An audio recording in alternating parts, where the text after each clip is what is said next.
Hi, I'm Joan Gand, I'm Gary Gand. We're both from Chicago, Illinois. and we first came to Palm Springs about 20 years ago. We came to go to the Modernism show, and we were on vacation, and we used to go to Hawaii and Mexico and all these exotic places to get out of the snow in the Midwest. And we came to Palm Springs, and we realized this was the perfect place. We just fell in love with it.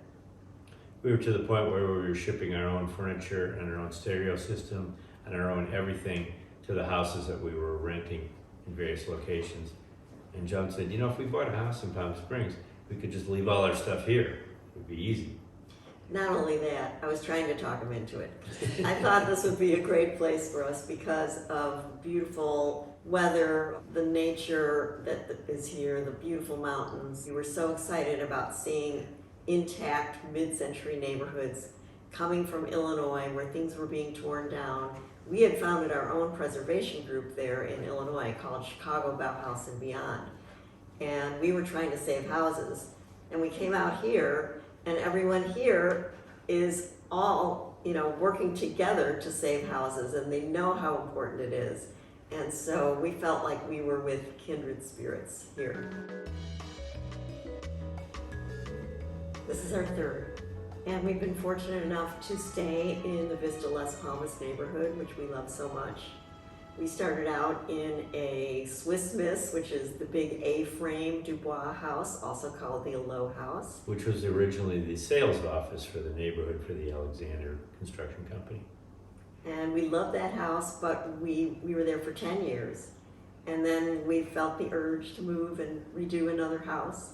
And so we bought the Morse house at the other side of the neighborhood, which is a fabulous house that we were in for 8 years. But we also got restless again after those 8 years and having great parties and really enjoying that house. We got invited to an open house 1 block away. And we thought, we love to go to open houses. Well, it turned out it wasn't an open house. They just wanted to show it to us.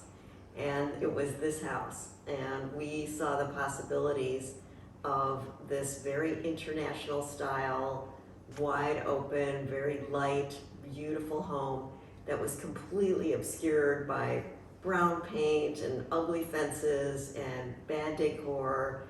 It just was completely covered up. So we uncovered it. Right.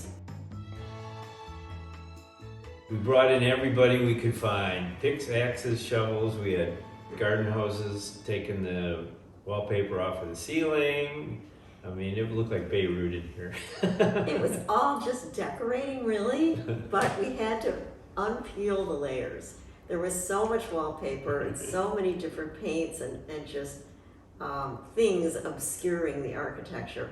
And when we got all that off, we looked around and we said, now this is the house that we could see was in here the whole time. Right. And we also loved the fact that you could see the garden from everywhere, and the previous owner was a longtime gardener and had acquired really unusual, rare desert plants and all kinds of fun things in the garden. So we wanted to see that from the house, and you really do. When you come in, it's so light and airy, and everywhere you look, you see garden and plants and a beautiful view of the mountains.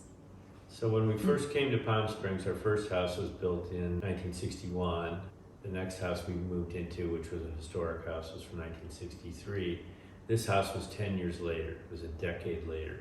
So we moved our decorating style and the art that we have into the 1970s.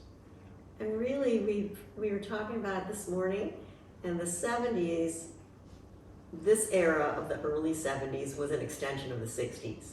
And it was an extension of new materials, a lot of metals being used, space-age design. It was really this fun era of the 60s, which spilled over into the 70s. And it didn't really end until about 73. We were saying the gasoline crisis was probably what killed it off. Yeah. Because that made everybody just suddenly realize, oh my God, gas is so expensive, we're waiting in line for it. They got much more serious about life, and postmodernism was born, sort of crept in. So this is before postmodernism, when modernism was really at its peak.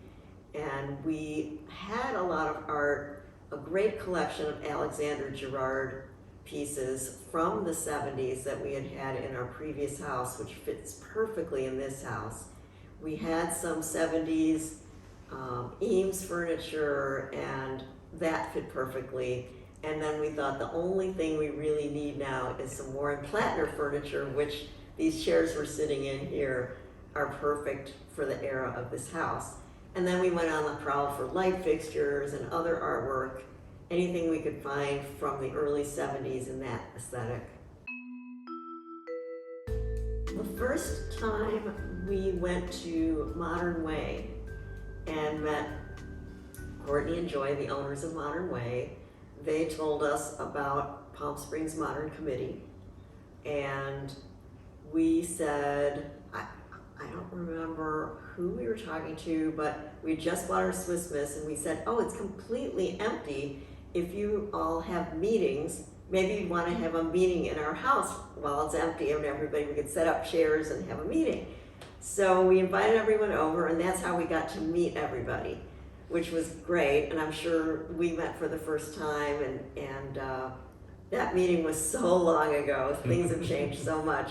But we immediately joined and became active, and always were involved as much as we could be when we were going back and forth between Chicago and here. I became chair of the Education Committee 4 years ago, and the previous chair passed it on to me when he was getting ready to retire, and that was Robert Imber, who was such a wonderful, wonderful person and so responsible for everything we do here in Palm Springs, everything we know about modernism. He led the first tours, and he was a dear friend. And then he died shortly after, handing over the reins to me. So I was kind of shocked, but just realized he must have had a premonition. And I was very excited to take over and expand what the Education Committee was doing to more schools. We were doing a program at St. Teresa School that we had been doing for many years, teaching them about modernism, taking them on bus tours around town, and then having them build small cardboard scale models of our important buildings in Palm Springs. And I was able to get in touch with the Palm Springs Unified School District. They are the public schools, and offer a similar program to them, and they took us up on it. So we've been expanding our reach gradually every year, adding more schools, teaching the students about modernism, and in this case, having them design their own mid-century modern home and building a scale model of it. And these will be on display at Modernism Show at the Convention Center. The reason you want to come to this house is because we are the Gand Band. Gand is our last name. We're the Gand Band. We just got voted for the 4th year in a row best band in the Coachella Valley. And you always wonder yourself, how do people in a rock and roll band live? Well, you get to come in here and see how we live. You'll get to see my guitar collection, all vintage instruments from the 1950s and 1960s that I play when we perform. You'll get to see Joan's vintage keyboard collection, all the stuff that she gets to play on. And maybe if you're nice to us, we might play a little bit. And besides that, we are serial collectors of mid-century modern art and objects. We have a pottery collection here, a glass collection, a lot of great artwork, furniture, cars. So I think that people will really enjoy coming, and we will enjoy being here and meeting you.